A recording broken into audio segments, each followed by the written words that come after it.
Hey rivals, welcome to Back's Attacks. Today I'm really excited to share a special sneak peek at Survivor Mode and a special beta event for individuals this weekend. Survival Mode is all about skill using different ancients, and it's a 2-day individual event starting Friday, April 15th at 1100 GMT, running through Sunday, April 17th at 1100. The basic idea in Survivor Mode is to accumulate a number of win streaks where for every victory in the win streak you use a different ancient. So this is kind of like relic wars that we've seen, where once you use a given ancient in a win streak, you cannot use it again. And the longer the win streak, the more points that you will accumulate. Now this won't be simply a contest for the longest win streak, rather you will accumulate points by getting a number of win streaks. So to do well, you're not only going to have to be very active, but you also have to have considerable skill using a wide variety of ancients.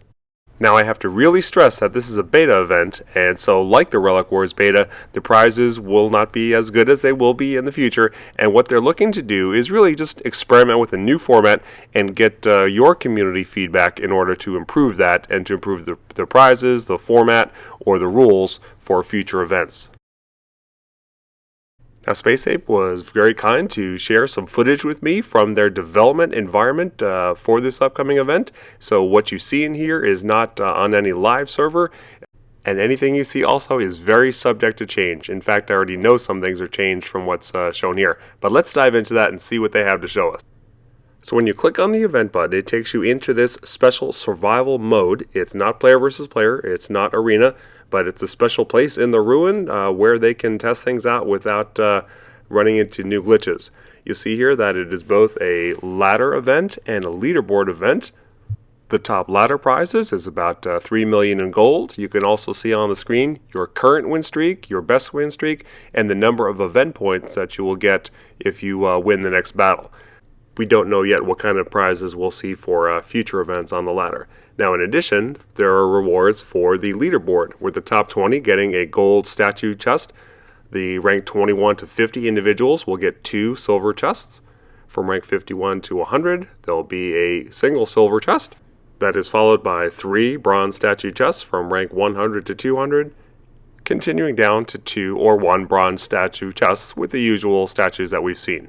When you hit the survival battle button on the bottom, that will use 1 battle stone, and that will take you into this special survival battle mode. Kind of like the artwork on this screen, you have the ancients debating who can take their team the longest. Golgog, Zalonia, Berna, and Lee there. Alright, looks like he's going to use Jal for battle. You're free to use battle boosts if you wish. You don't have to. And like any other battle, you want to get in there and win. Now notice there is no gold available for these and no rings. That's in this current beta mode anyway. We'll see if that changes later. They basically didn't want to complicate things here at the beginning and add the possibility for glitches. And so those prizes that you saw for the ladder board will be the only source of gold. So again, kind of like a Kingdom Raid. Now one advantage of this is that once you have defeated the stronghold, there's really no need to continue in the battle, and you save yourself a lot of time by just quitting at that point. Alright, so you'll see here there's 23 rewards now available. It was 20 before, and those will increase quite a bit as you go up to higher streak numbers. Now let's take a look at when you go to change your ancient. You'll see here, if we pause this for a second, notice how some ancients are free to play, like Nyrax or Valori here.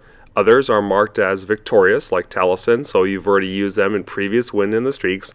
And the Survivor mode has the ability to mark different ancients as forbidden if they want to restrict those. Although it shows forbidden here in this screenshot, we're actually going to be able to use any ancient that we want in this particular event. So that's good. It's a wide open slot here. You can use any ancients, and it'll be a great chance to get out some of those that you've been wanting to try or don't get used that much. So I think that's going to be a really fun feature of the event here. Now notice here he's using 2 dragons for deploy, so if you were one of the lucky winners in the recent event getting the that temporary dragon, you looks like you'll be able to use it for this event. So that will be a big advantage, and if you're wondering before what benefit those temporary prizes give you, well, this is one example. This is going to be really good for the underpowered ancients especially.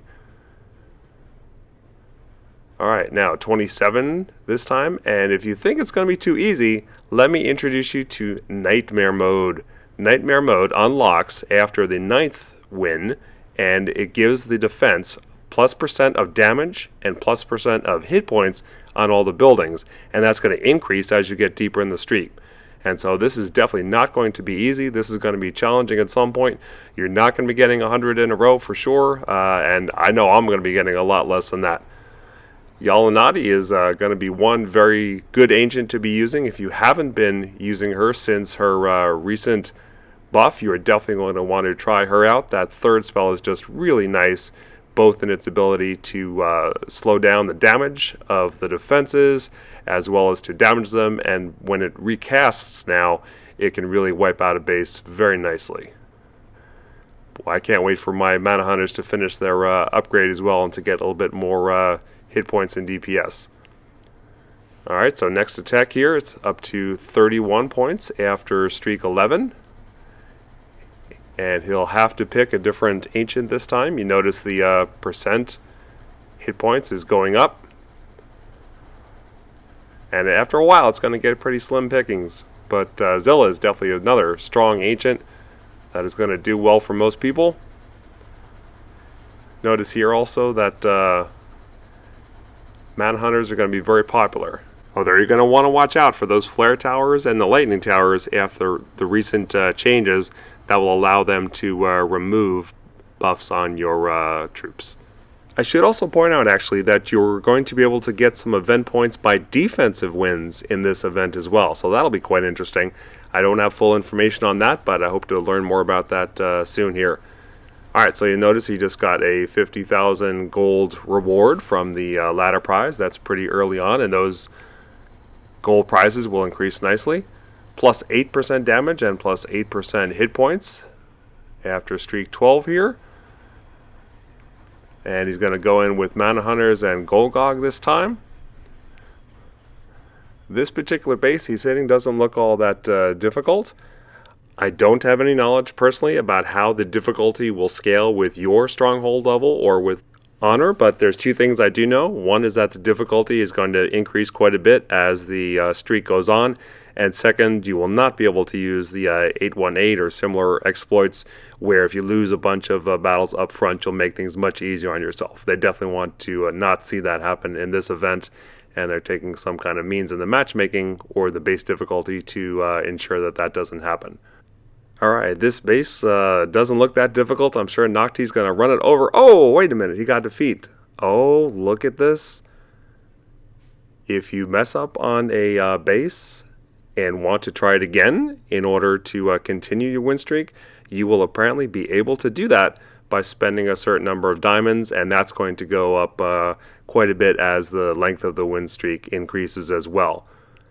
So for those who just get too frustrated by losing by a nose with a very close battle, you have a chance if you want to go and do that over. I'm not sure I'll be taking many mulligans, but if you want to, the opportunity is there. And again, this is a beta, and they'll be looking for feedback on what you think about features like that or others. Alright, so thanks again to Space Ape for sharing that development environment footage. And just want to say that they will have a Twitch stream coming up on Thursday, April 14th at 6 p.m. GMT. They will show a little bit more information on this, and they will answer your questions. So definitely want to check that out if you're available.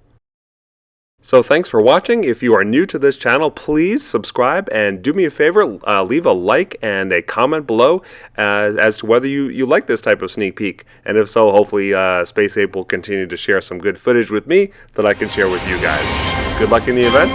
God bless.